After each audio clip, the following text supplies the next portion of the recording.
just absolutely painfully, horribly average. You know, Littleton in general is.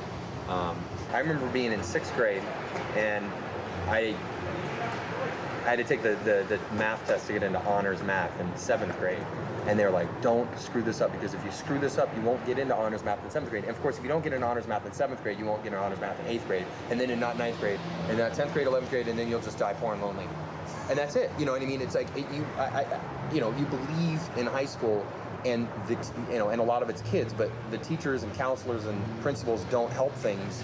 They scare you into conforming and doing good in school by saying, if you're a loser now, you're going to be a loser forever. So that with Eric and Dylan, right? People called them fag. They're like, you know what? If I'm a fag now, I'm a fag forever.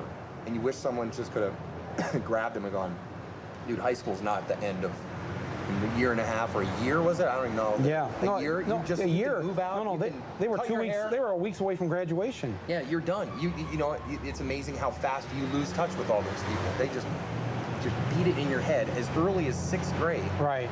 Don't fuck up, because if you do, you're going to die poor and lonely. You don't want to do that. You're like, well, fuck, you know, whatever I am now, I'm that forever. And of course, it's completely opposite. All the dorks in high school go on to do great things, and all the really cool guys are all like living back in Littleton as insurance agents. It's completely, it's almost person to person. It's completely that way. And you just, yeah, if someone could have told them that, maybe they wouldn't have done it. But yeah. I guess we'll never know why they did it, but one thing adults should never forget: it still sucks being a teenager, and it really sucks going to school. What's your view on high school? I love it. I learn. I get picked on by bastards who hate me, and the principal's a dick. All right. What causes school violence? Him. Him?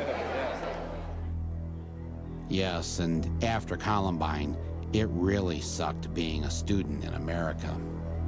Since last spring's shooting at Columbine High, schools nationwide have extended zero-tolerance policies, suspending and expelling students for all kinds of behavior considered unruly or warning signs of violence to come.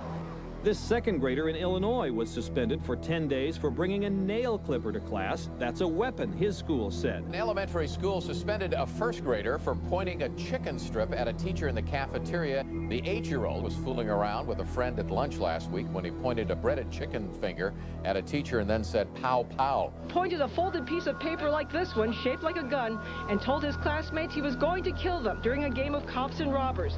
This isn't a warning sign. Then what is it? This Virginia high school student spent a month out of classes, originally sent home for dyeing his hair blue. A high school honor student from Michigan could be expelled later today in a school board hearing. 17-year-old Jeremy Hicks wore a Scottish bagpiper's outfit to his junior prom that included a plaid kilt, a feathered hat, and a traditional knife known as a skein dhu. This t-shirt landed a high school student in court. She wanted to start an anarchy club. The little time bombs that are out there ticking, waiting to go off, and there are many of them in every community. Students in at least 7 different states have been suspended or arrested for talking about or planning plots of their own. It's almost like guerrilla warfare. You don't know from which direction the enemy will be coming. Having a well-conceived and strictly enforced dress code can dramatically improve the safety of a school and can ensure a positive learning environment for everyone. As this student's appearance demonstrates, having a lax policy about dress makes it easy for a student to conceal a weapon and makes it difficult to identify intruders on campus. A dress code can reduce weapons violations, relieve tensions between gangs, reduce disciplinary infractions, and generally improve the atmosphere of the school. Our policy requires that students tuck in their shirts, making the belt line visible at all times. Our students may not wear baggy pants or colors and insignias that are commonly associated with gang activity. This policy was a collaborative effort. Yes, our children were indeed something to fear. They had turned into little monsters. But who was to blame? All the experts had an answer. Angry, heavy metal subculture. Where were the parents? Violent movies. South Park. Video games. Television. Entertainment. Satan. Cartoons. Society. Toy guns. Drugs. Shock rocker. Marilyn Manson. Marilyn Manson. Marilyn Manson. Marilyn Manson. Marilyn Manson. Marilyn Manson has canceled the last 5 dates of his U.S. tour out of respect for those lost in Littleton. But the singer says artists like himself are not the ones to blame. This is perhaps the sickest group ever promoted by a mainstream record company.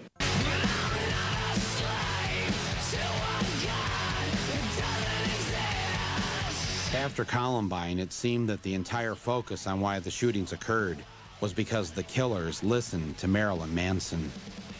2 years after Columbine, Manson finally returned to Denver. The Ozfest at Mile High Stadium brings shock rocker Marilyn Manson to Denver tomorrow. There were protests from the religious right. But I thought I'd go and talk with him myself. When I was a kid growing up, music was the escape. That's the only thing that had no judgments. You know, you can put on a record and it's not going to yell at you for dressing the way you do. It's going to make you feel better about it. Mm-hmm. Some will be so brash to ask if we believe that all who hear Manson tomorrow night will go out and commit violent acts. The answer is no. But does everybody who watches a Lexus ad go and buy a Lexus? No, but a few do. I definitely can see why they would pick me, because I think it's easy to throw my face on a TV because I'm, in the end, sort of a poster boy for fear. Because I represent what everyone's afraid of, because I do and say what I want. If Marilyn Manson can walk into our town and promote hate, violence, suicide, death, drug use, and Columbine-like behavior, I can say, not without a fight you can't. The two byproducts of that whole tragedy were violence and entertainment and gun control.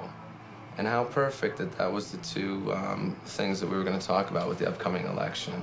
And also then we forgot about Monica Lewinsky, and we forgot about the president was shooting bombs overseas, yet I'm a bad guy because I've sang some rock and roll songs. And who's a bigger influence, the president or Marilyn Manson? Do you know, I'd like to think me, but I'm going to go with the president. Do you know that the day that Columbine happened, the United States dropped more bombs on Kosovo than any other time during that war? I do know that, and I think that that's really ironic, you know, that nobody said, well, maybe the president had an influence on this violent behavior. No, because that's not the way the media wants to take it and spin and turn it into fear, because then you're watching television, you're watching the news, you're being pumped full of fear. There's floods, there's AIDS, there's murder, cut to commercial. Buy the Acura, buy the Colgate. If you have bad breath, they're not going to talk to you. If you got pimples, the girl's not going to fuck you. And it's just this, it's a campaign of fear and consumption. And that's what I think that it's all based on, is the whole idea that keep everyone afraid and they'll consume. Mm-hmm. And that's really as simple as it can be boiled down to. Right. If you were to talk directly to the kids at Columbine or the people in that community, what would you say to them if they were here right now?